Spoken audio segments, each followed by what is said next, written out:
பொதுவா நம்ம ஒரு மருத்துவ பரிசோதனையை பத்தி பேசும்போது அங்க ஒரு துல்லியமான எதிர்பார்ப்பு இருக்கும்ல. அதாவது ஒரு இன்ஜினியரிங் வேலை மாதிரி.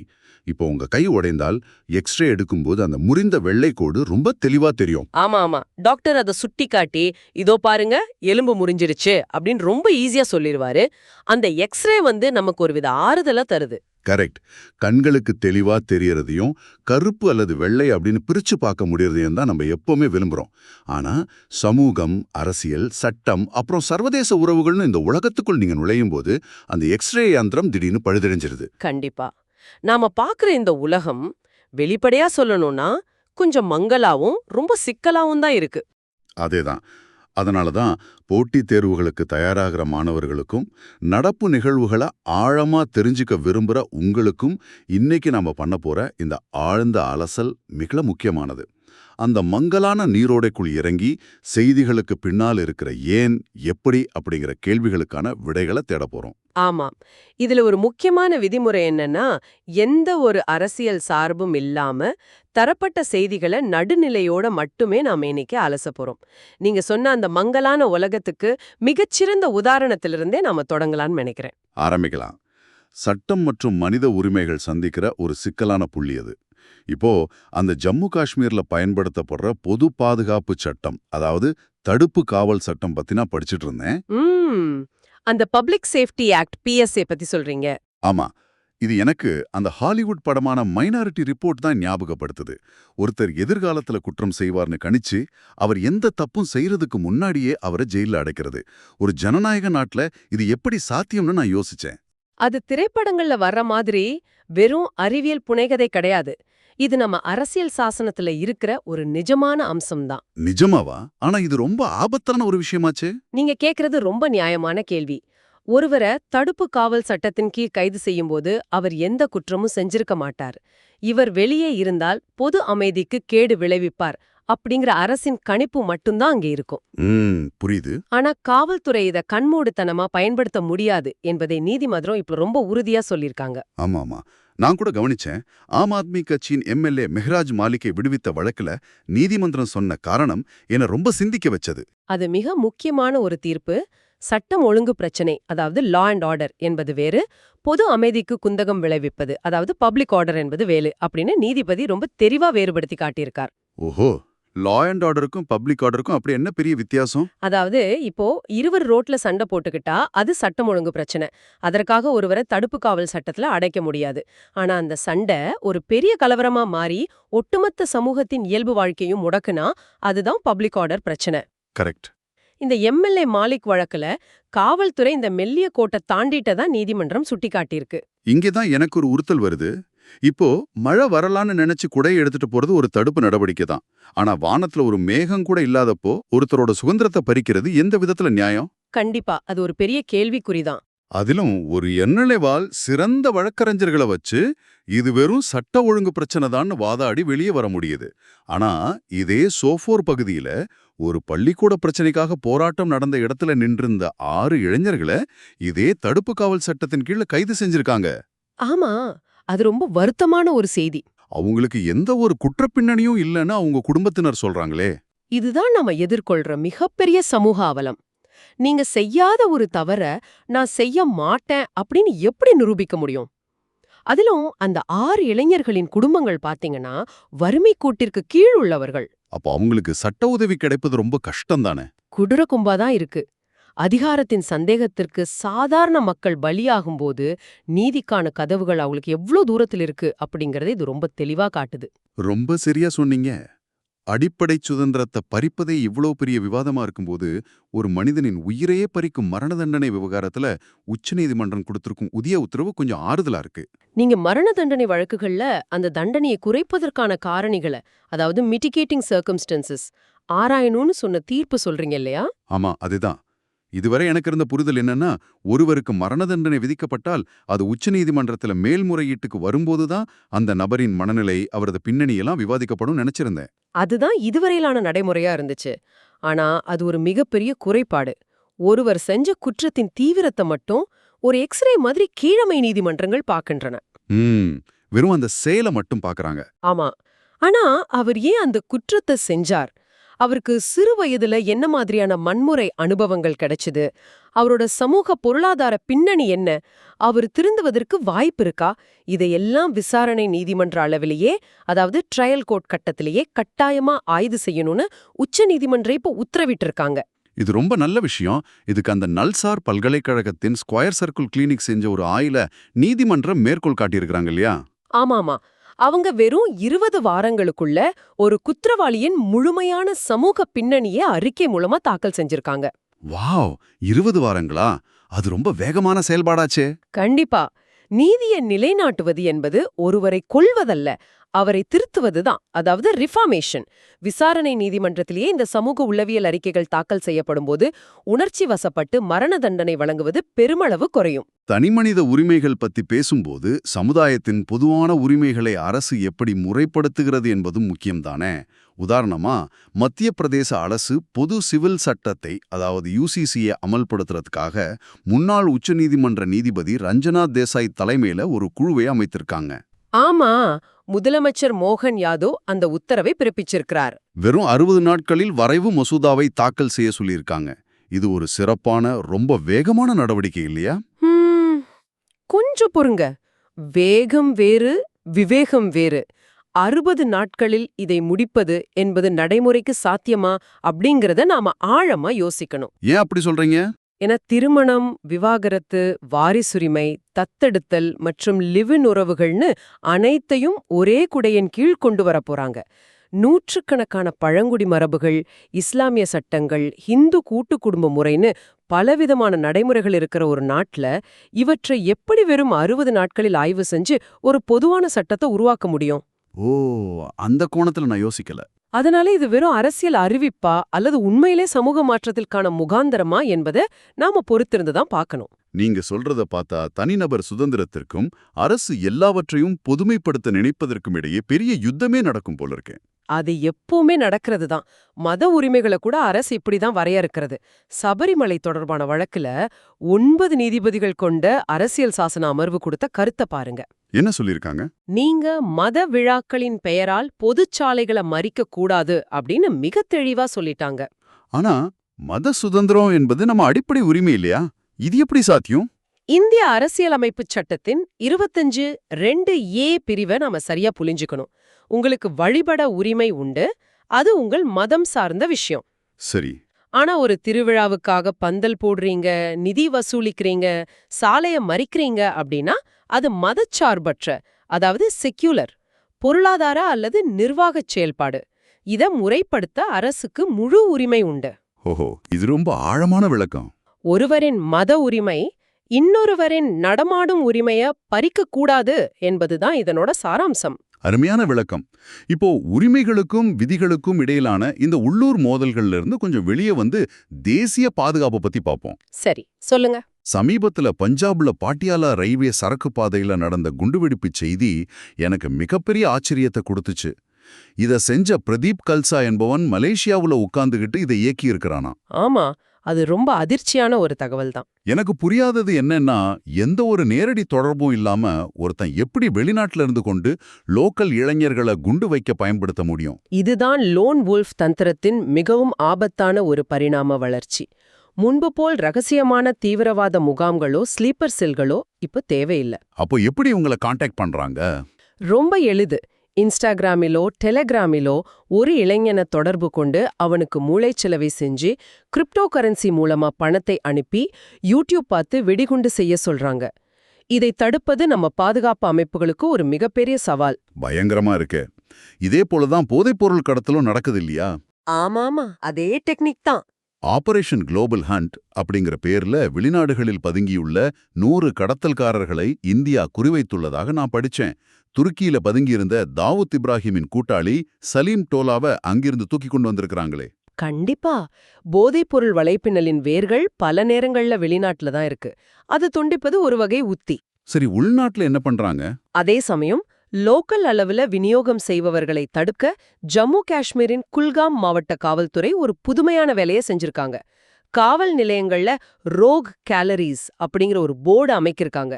ரோக் கேலரிஸ் என்றால் எனது போதைப்பொருள் விற்பவர்களின் புகைப்படங்களை நோட்டீஸ் போர்டுல ஒட்டி வைப்பதா? சரியா சொன்னீங்க. இது ஒரு வகையான சமூக உளவியல் தாக்குதல். அதாவது நேம் அண்ட் ஷேம், ரகசியமா நடக்கும் ஒரு வியாபாரத்தை சமூகத்தின் வெளிச்சத்திற்கு கொண்டு வருவது. இதனால என்ன பயன் கிடைக்கும்? இந்த நபர் உங்கள் தெருவில் போதைப்பொருள் விற்கிறார்னு மக்களுக்கு தெரியப்படுத்தும் போது சமூகமே அந்த நபரை தனிமைப்படுத்தும். காவல்துறையும் மக்களும் இணையும் போதுதான் இந்த நெட்வொர்க்கை முழுசா உடைக்க முடியும். பிசிக்கலான குற்றங்களை தாண்டி இப்போ டிஜிட்டல் குற்றங்கள் தான் நம்மள அதிகம் வச்சுருத்துது. இந்த டிஜிட்டல் அரெஸ்ட் மோசடிகள் பத்தி நாம எல்லாரும் கேள்விப்பட்டிருப்போம். ஆமா, சிபிஐ அதிகாரிய போல வீடியோ கால்ல வந்து மிரட்டி பணம் பறிக்கிறது. இதுல இருந்து தப்பிக்க வழியே இல்லையா? வழி இருக்கு. இதற்காக தான் ரிசர்வ் வங்கி மூலமா மத்திய அரசு உச்சநீதிமன்றத்துல ஒரு புதிய தொழில்நுட்ப தீர்வை முன்வைத்துள்ளது. அதனோட பெயர் டெபிட் ஹோல்டு. டெபிட் ஹோல்டுனா என்ன பண்ணும்? பொதுவா மோசடிக்காரர்கள் உங்களிடமிருந்து பணத்தை வாங்கியவுடன் அதை ஏமாற்றுவதற்காக வைக்கப்பட்டிருக்கும் நூற்றுக்கணக்கான போலி கணக்குகளுக்கு, அதாவது மியூல் அக்கவுண்ட்ஸ்க்கு உடனடியாக மாற்றுவாங்க. டெபிட் ஹோல்டு என்ன செய்யும்னா, சந்தேகத்திற்கிடமான வங்கிக் கணக்குகளுக்கு பணம் சென்றவுடன் அதிலிருந்து பணம் வெளியே செல்வதை தற்காலிகமா முடக்கிவிடும். சூப்பர். அதாவது பணம் உள்ள வரும், ஆனா மோசடிக்காரனால அது எடுக்க முடியாது. இது உடனடியாக அமலுக்கு வந்தால் பல லட்சக்கணக்கான நடுத்தர மக்களின் சேமிப்பு தப்பிக்கும். கண்டிப்பா. தொழில்நுட்ப மோசடின்னு வரும்போது இணைய சூதாட்டங்கள், அதாவது ரியல் மணி கேம்ஸ், இப்போ ஒரு புதிய முகமூடியோட வருவது பத்தி நீங்க கேள்விப்பட்டீங்களா? தாங்கள் சூதாட்டம் அல்ல, தாங்கள் ஒரு ஸ்போர்ட்ஸ் அப்படின்னு பதிவு செய்ய முயற்சி செய்யறாங்களாம். இது ரொம்பவும் நுட்பமான ஏமாற்று வேலை. ஸ்போர்ட்ஸ் என்பது முற்றிலும் ஒருவருடைய திறமையை, அதாவது ஸ்கில்-ஐ நம்பி நடக்கும் விளையாட்டு. ஆமா. ஆனா ரியல் மணி கேம்கள் என்பது ஒருவருடைய அதிர்ஷ்டத்தை நம்பி நடப்பது. சூதாட்டத்தை தடை செய்துள்ள சட்டத்தின் ஓட்டைகளில் நுழைய இவங்க ஸ்போர்ட்ஸ் அப்படிங்கிற லேபிளை பயன்படுத்துறாங்க. இது எப்படி புரிஞ்சுக்கிறதுன்னா, ஒரு கொடிய விஷம் இருக்கிற பாட்டிலின் மேலே ஆரோக்கிய பானம்னு புதிதா ஒரு லேபிளை ஒட்டி விற்பது போல இருக்கு. இத மீட்டி, அதாவது தகவல் தொழில்நுட்ப அமைச்சகம் எப்படி எதிர்கொள்கிறது? மீட்டி இதை மிக உன்னிப்பா கண்காணிச்சிட்டு வராங்க. தேசிய விளையாட்டு சட்டத்தின் கீழ் அங்கீகரிக்கப்பட்ட திறமை சார்ந்த விளையாட்டுகளுக்கும் இந்த சூதாட்டங்களுக்கும் உள்ள வித்தியாசத்தை வரையறைப்பதில் அரசு ரொம்ப கடுமையா இருக்காங்க. இந்த முகமூடி போடும் தந்திரம் டிஜிட்டல் உலகத்துல மட்டுமல்ல, சர்வதேச நாடுகளின் வெளியுறவு கொள்கையிலும் இருக்கேன். பிஷ்கெக்கில் நடந்த ஷாங்காய் ஒத்துழைப்பு அமைப்பு SCO மாநாட்டுல நம்ம பாதுகாப்புத்துறை அமைச்சர் ராஜ்நாத் சிங் பேசியது மிக முக்கியமானதுன்னு நினைக்கிறேன். நிச்சயமா. பாகிஸ்தானை பெயர் குறிப்பிடாமல் ஆனா மிக கூர்மையா அவர் விமர்சித்தார். சில நாடுகள் தீவிரவாதத்திற்கு அடைக்கலம் கொடுத்து கொண்டே சர்வதேச மேடைகள்ல அமைதி பத்தி பேசுகின்றன, இது ரெட்ட வேடம்னு அவர் சுட்டிக்காட்டினார். ஆமா, அந்த பாயிண்ட் ரொம்ப ஸ்ட்ராங்கா இருந்துச்சு. இந்தியா தீவிரவாதத்தை எந்த சூழ்நிலையிலும் சகித்துக் கொள்ளாது, அதாவது ஜீரோ டாலரன்ஸ் என்பதை SCO உறுப்பு நாடுகளுக்கு அவர் ஆணித்தரமா உணர்த்தினார். சர்வதேச உறவுகள் பத்தி பேசும்போது உலக பொருளாதாரத்தையே ஆட்டங்காண செய்யும் ஒரு மிகப்பெரிய செய்தி வந்திருக்கு. ஐக்கிய அரபு அமீரகம், அதாவது UAE, OPEC அமைப்பிலிருந்து வெளியேறப் போகுதாமே. இது ஏன் இவ்வளோ பெரிய விவாதமா மாறியிருக்கு? இத சாதாரணமா எடுத்துக்க கூடாது. OPEC என்பது கச்சா எண்ணெய் உற்பத்தி செய்யும் நாடுகளின் ஒரு கூட்டமைப்பு. உலக சந்தையில எண்ணெயின் விலை குறையாமல் இருக்க இந்த நாடுகள் கோட்டா முறையை பின்பற்றுகின்றன. அதாவது ஒவ்வொரு நாடும் இவ்வளவுதான் உற்பத்தி செய்ய வேண்டும் அப்படிங்கிற கட்டுப்பாடு இருக்குமா? மிகச்சரி. ஆனா UAEக்கு இதுல இப்போ உடன்பாடே இல்ல. அவர்களுக்கு தினமும் 4 மில்லியன் பீப்பாய்கள் எண்ணெய் உற்பத்தி செய்யும் திறன் இருக்கு. ஆனா OPEC விதிமுறைகளால் 3 மில்லியன் மட்டுமே உற்பத்தி செய்றாங்க. அப்போ அவங்க அதிகமா விற்க விரும்புறாங்க. ஆமா, இது ஒரு காரணம். இன்னொரு மிக முக்கியமான காரணம் புவிசார் அரசியல், ஜியோபாலிட்டிக்ஸ். அதாவது அந்த ஹார்மூஸ் ஜலசந்தின்னு சொல்றாங்களே, அதுவா? அதேதான். வளைகுடா நாடுகளிலிருந்து வெளியேறும் கச்சா எண்ணெய் கப்பல்கள் அனைத்தும் இந்த குறுகலான ஹார்மூஸ் ஜலசந்தி வழியாகத்தான் செல்ல வேண்டும். அங்கே ஈரானுக்கும் அமெரிக்காவுக்கும் இடையே நடக்கும் மோதல்களால் கப்பல் போக்குவரத்து அடிக்கடி பாதிக்கப்படுது. ஓ, அதனாலதான் பிரச்சனையா? ஆமா, சவுதி அரேபியா போன்ற நாடுகள் இந்த விஷயத்துல தங்களுக்கு போதிய ஆதரவு தரவில்லைன்னு UAE நினைக்கிறாங்க. அவர்கள் OPEC அமைப்பிலிருந்து வெளியேறினால் தடையின்றி தாராளமாக எண்ணெயை உற்பத்தி செய்து உலக சந்தையில் இறக்கலாம். இது கச்சா எண்ணெய் விலையை கடுமையாக வீழ்ச்சியடைய செய்யும். இது உலக அளவில பெட்ரோல் விலையை குறைக்கும் என்றாலும் அரபு நாடுகளுக்கிடையே மிகப்பெரிய அரசியல் பிளவை உருவாக்கும் இல்லையா? சரி, சர்வதேச பஞ்சாயத்துக்கள் பத்தி பேசும்போது ஐநா சபையின் சீர்திருத்தம் பற்றியும் சொல்லியாகணும். ஐநா பொதுச்சபை தலைவர் அன்னலனா பேர்பேக் டொனால்ட் ட்ரம்பின் போர்ட் ஆஃப் பீஸ் அப்படிங்கிற ஐடியாவை கடுமையா விமர்சித்துள்ளாரே. ஆமா, ட்ரம்பின் அந்த யோசனை எப்படிப்பட்டதுன்னா, அமைதியை நிலைநாட்ட நாடுகளிடம் சந்தா வசூலிப்பது போன்றது. யார் பணம் கொடுக்கறாங்களோ அவங்களுக்கு பாதுகாப்பு அப்படிங்கிற ஒரு வியாபார நோக்கம் கொண்டது. என்னது, அமைதிக்காக சந்தாவா? ஆமா, அமைதிக்காக பணம் கட்ட வேண்டும் என்பது மிகவும் அபத்தமானதுன்னு ஃபேர்பேக் சாடியுள்ளார். ஐநா சபையில எவ்வளவு குறைபாடுகள் இருந்தாலும் ஏழை மற்றும் பணக்கார நாடுகள், ஒரு தீவு நாடாக இருந்தாலும் சரி, வல்லரசாக இருந்தாலும் சரி, அனைவரும் சரிசமமா ஒரு மேசையில் அமர்ந்து பேசக்கூடிய ஒரே தளம் ஐநா மட்டும்தான்னு அவர் தெளிவுபடுத்தியிருக்கார். ரொம்ப கரெக்ட். சர்வதேச அளவுல நடக்கிற விவாதங்கள் இருந்து நம்ம சொந்த நாட்டின் உள்கட்டமைப்பு மற்றும் சுகாதாரத்துக்கு வருவோம். உள்கட்டமைப்புன்னு வரும்போது வெறும் செங்கலும் சிமெண்டும் மட்டும் வளர்ச்சி இல்ல, டேட்டாவும் ஒரு முக்கிய உள்கட்டமைப்பு தான். ஆமா, டேட்டா இஸ் தி நியூ ஆயில்னு சொல்றாங்களே. அதேதான். 6வது தேசிய குடும்ப சுகாதார கணக்கெடுப்பு, அதாவது NFHS 6 முடிவுகள் மே மாதம் வெளியாக உள்ளன. இதற்காக CAP அப்படிங்கிற முறையை பயன்படுத்துறாங்களாமே. இது முந்தைய முறைகள்லேருந்து எப்படி மாறுபடுது? முன்பு பேப்பரில் கணக்கெடுக்கும்போது நிறைய தவறுகள் நடக்கும். சில நேரங்கள்ல களப்பணியாளர்கள் நேரில் செல்லாமலேயே தாங்களாகவே ஒரு டேட்டாவை எழுதிடுவாங்க. இத ட்ரை லேபிங் அப்படின்னு சொல்வாங்க. ஓ, அது ரொம்ப தப்பான டேட்டாவை கொடுக்குமே. ஆமா, ஆனா இந்த CAPL முறை என்பது டேப்லெட் அல்லது லேப்டாப்பில் நேரடியாக பதிவு செய்வது. இதுல GPS லொகேஷன் மற்றும் டைம் ஸ்டாம்ப் இருக்கும். எனவே கணக்கெடுப்பாளர் உண்மையிலேயே அந்த வீட்டிற்கு சென்றாரா என்பதை துல்லியமா கண்காணிக்க முடியும். அப்போ டேட்டா ரொம்ப அக்யூரேட்டா இருக்குன்னு சொல்றீங்க. ஆமா, சுமார் 6.79 லட்சம் வீடுகள்ல இந்த முறை பயன்படுத்தப்பட்டிருப்பதால் இந்தியாவின் ஊட்டச்சத்து சுகாதார கொள்கைகளை மிகவும் துல்லியமா வகுக்க இது கண்டிப்பா உதவும். துல்லியமும் வேகமும் எல்லா துறைகளிலும் தேவைப்படுது. உள்கட்டமைப்பில் 594 கிலோமீட்டர் நீளமுள்ள கங்கா எக்ஸ்பிரஸ்வே திட்டத்தை பிரதமர் தொடங்கி வைத்துள்ளார். மீரட் மற்றும் பிரயாக்ராஜ் இடையிலான பயண நேரம் வெறும் 6 முதல் 8 மணி நேரமாக குறையுது. இது வெறும் பயண நேரத்தை குறைப்பது மட்டுமல்ல, இல்லையா? கட்டாயமா. ஒரு சரக்கு லாரி பிரயாகராஜ்ல இருந்து டெல்லிக்கு செல்ல முன்பு 2 நாட்கள் ஆனது என்றால் இப்போ ஒரே நாளில் சென்றுவிடும். இது சரக்கு போக்குவரத்து செலவை, அதாவது லாஜிஸ்டிக்ஸ் காஸ்ட பாதியாக குறைக்கும். அந்த பகுதியின் விவசாயிகளுக்கும் சிறு குறு தொழில்களுக்கும் இது ஒரு பெரிய வரப்பிரசாதம். இன்னொரு மிக முக்கியமான உள்கட்டமைப்பு மாற்றம் எலக்ட்ரிக் வாகனங்கள், அதாவது EV சார்ஜிங் நிலையங்கள் தொடர்பான விதிகள்ல கொண்டு வரப்பட்டுள்ளது. ஹரியானா மற்றும் நொய்டாவில் இனி அடுக்குமாடி குடியிருப்புகளின் பேஸ்மெண்ட் தளங்களில் EV சார்ஜிங் அமைத்துக் கொள்ளலாம்னு அரசு அனுமதி கொடுத்திருக்காங்களே. முன்பு இது ஏன் தடையாக இருந்தது? பேஸ்மெண்ட் என்பது காற்றோட்டம் இல்லாத ஒரு இடம். அங்கே EV பேட்டரிகளில் தீப்பிடித்தால் அதை அணைப்பது மிக கடினம் என்பதால் தீயணைப்புத்துறை இதற்கு அனுமதி மறுத்து வந்தாங்க. இப்போ என்ன மாறிடுச்சு? இப்போ தானியங்கி ஸ்பிரிங்க்லர்கள் மற்றும் வெப்பத்தை உணரும் சென்சார்கள் போன்ற நவீன தீயணைப்பு வசதிகளுடன் இதை அமைக்கலாம்னு விதிகள்ல திருத்தம் கொண்டு வந்திருக்காங்க. சார்ஜ் செய்ய இடமில்லேன பயத்தாலேயே பலரும் EV வாங்க தயங்கினாங்க. இந்த அறிவிப்பு அந்த தடையே உடைக்கும். ரொம்ப நல்ல விஷயம். மக்கள் நலன் சார்ந்த விஷயங்கள்ல மருத்துவ நெறிமுறைகளும் பாதுகாப்பும் மிகவும் முக்கியம். மும்பையில சமீபத்தில் தர்பூசணி சாப்பிட்ட ஒரே குடும்பத்தை சேர்ந்த 4 பேர் அடுத்தடுத்து உயிரிழந்த சம்பவம் மிகப்பெரிய அதிர்வலை ஏற்படுத்திருக்கு. இது எப்படி சாத்தியம்? ஒரு பழம் சாப்பிட்ட மரணமா? மருத்துவர்கள் இது சாதாரண உணவு நஞ்சாதல், அதாவது ஃபுட் பாய்சனிங் அல்ல அப்படின்னு அடித்து சொல்றாங்க. ஏன் அப்படி சொல்றாங்க? உணவு நஞ்சானால் வாந்தி, பேதி என்று தொடங்கி கொஞ்சம் கொஞ்சமாகத்தான் உடல்நிலை மோசமாகும். ஆனா இங்கே மிக வேகமா நரம்பு மண்டலம் பாதிக்கப்பட்டு மரணங்கள் நிகழ்ந்துள்ளன.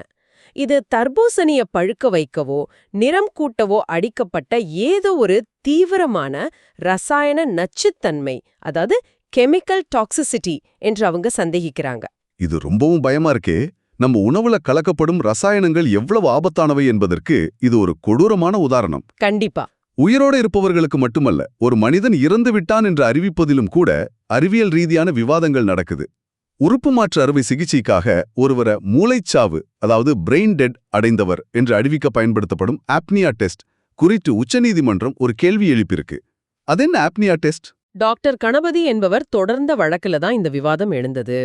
அப்னியா டெஸ்ட் என்பது வெண்டிலேட்டரை தற்காலிகமாக நிறுத்திவிட்டு அந்த நோயாளியால் தானாக மூச்சு விட முடிகிறதா என்று பார்ப்பது. மூச்சு வரவில்லை என்றால் மூச்சு வரவில்லை என்றால் மூளைச்சாவு என்று அறிவிப்பார்கள். ஆனா இது மிகவும் பழமையான முறை.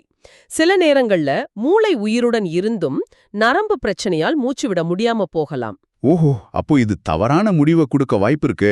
ஆமா, எனவேதான் மூளையின் மின் அதிர்வுகளை துல்லியமாக அளவிடும் EEG பரிசோதனையோ அல்லது மூளைக்கு ரத்தம் செல்கிறதா என்று பார்க்கும் மூளை ஆஞ்சியோகிராமோ ஏன் பயன்படுத்தக்கூடாது என்று உச்சநீதிமன்றம் எய்ம்ஸ் நிபுணர்களிடம் அறிக்கை கேட்டிருக்காங்க. உறுப்பு மாற்று அறுவை சிகிச்சைக்காக அவசரமாக ஒருவரை மூளைச்சாவு அடைந்தவர் என அறிவிக்கிறார்களா என்ற பொதுமக்களின் பயத்தை போக்க இப்படி துல்லியமான அறிவியலை பயன்படுத்துவதுதானே சரியான வழி? அதுதான் 100% உண்மை. நாம அறிவியல்லையும் சட்டத்திலையும் எவ்வளோ திட்டங்களை வகுக்கிறோம். ஆனா இயற்கை சில நேரங்கள்ல நம்ம திட்டங்களை எல்லாம் பொய்யாக்கி விடுகிறது. குஜராத்ல நடந்த ஒரு சுவாரஸ்யமான செய்தியை பார்த்தேன். ஓ, அந்த காணமயில், அதாவது கிரேட் இந்தியன் பஸ்டர்ட் குஞ்சு காணாமல் போன விஷயம் தானே? ஆமா, அழிவின் விளிம்பில் உள்ள அந்த பறவையை பாதுகாக்க அதை ஒரு குறிப்பிட்ட எல்லைக்குள் வச்சு பராமரித்தார்கள். ஒரு நாள் அந்த குஞ்ச காணாமல் என்றவுடன் 50 பேர் கொண்ட குழு அதை தேடி அலைந்திருக்கிறார்கள். ஆனா என்ன நடந்து தெரியுமா? என்னாச்சு? அது சுதந்திரமாக பறக்க கற்றுக்கொண்டு மனிதர்கள் போட்ட எல்லையை தாண்டி பறந்து சென்று விட்டது. இது மனிதர்களின் அகம்பாவத்திற்கு ஒரு சிறந்த பாடம். நாம இயற்கைய கூண்டுக்குள் அடைத்து பாதுகாக்கலாம் என்று நினைக்கிறோம்.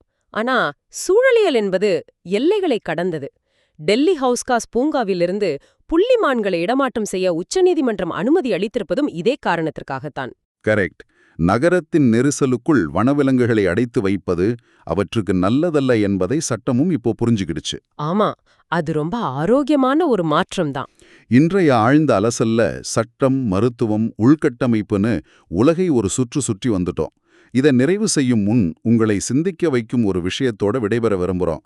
ஆப்பிள் நிறுவனத்தின் முன்னாள் designer Jony Ive OpenAI நிறுவனம் முற்றிலும் ஏஐ ஏஜென்ட்டுகளால் இயங்கும் ஒரு புதிய ஸ்மார்ட் போனை உருவாக்க போறாங்களாம். இதுல ஆப்ஸ் எதுவுமே இருக்காதான். ஆப்ஸ் இல்லாத போனா? இது நாம மொபைல் பயன்படுத்தும் முறையையே தலைகீழாத மாற்றிடுமே. அதுதான் இதனோட சிறப்பே. நீங்க எதையும் தட்டச்சு செய்யவோ எந்த ஆப்பிற்கும் செல்லவோ தேவையில்லை. உங்க பழக்க வழக்கங்கள், உங்க தேவைகளை அந்த ஏஐ புரிந்து கொண்டு உங்களுக்கான எல்லா வேலைகளையும் அதுவே பின்புலத்தில் செய்துவிடும். நாம் இப்போ போனை இயக்குகிறோம், எதிர்காலத்தில் போன் நம்மை இயக்கும். இது ஒருபுறம் வசதியா இருந்தாலும் நம்ம தனிமனித சுதந்திரம், டேட்டா பாதுகாப்பு ஆகியவற்றில் மிகப்பெரிய கேள்விகளை எழுப்புகிறது. சரியா சொன்னீங்க. ஒருபுறம் மருத்துவ உலகம் மூளைச்சாவு என்பதற்கான வரையறையே மாற்றிக்கொண்டிருக்கிறது. மறுபுறம் ஏஐ தொழில்நுட்பம் மனிதனின் சிந்தனை முறையையே மாற்றப் போகிறது. நிகழ்ச்சியின் தொடக்கத்துல நான் அந்த மருத்துவ எக்ஸ்ரே இயந்திரத்தை பத்தி சொன்னேன், ஞாபகம் இருக்கா? ஆமா, துல்லியமா காட்டுன்னு சொன்னீங்க. உடைந்த எலும்பை தெளிவாக காட்டும் அந்த எக்ஸ்ரே இயந்திரம் இந்த நவீன உலகின் சமூக, அரசியல் மற்றும் தொழில்நுட்ப மாற்றங்களை காட்ட போதுமானதாக இல்லை. உலகமும் தொழில்நுட்பமும் இவ்வளவு வேகமாக ஓடும்போது நமது பாரம்பரிய சட்டங்களும் ஐநா போன்ற அமைப்புகளும் அந்த வேகத்திற்கு ஈடு கொடுத்து நம்மை பாதுகாக்குமா? நமது அளவீட்டு இயந்திரங்களை நாம் தொடர்ந்து மேம்படுத்திக் கொண்டே இருக்க வேண்டும். இந்த சிந்தனையோடு இன்றைய அலசலை நிறைவு செய்கிறோம். தொடர்ந்து சிந்திப்போம். நன்றி. நன்றி. உலகை புதிய கோணங்களில் தொடர்ந்து அலசுவோம்.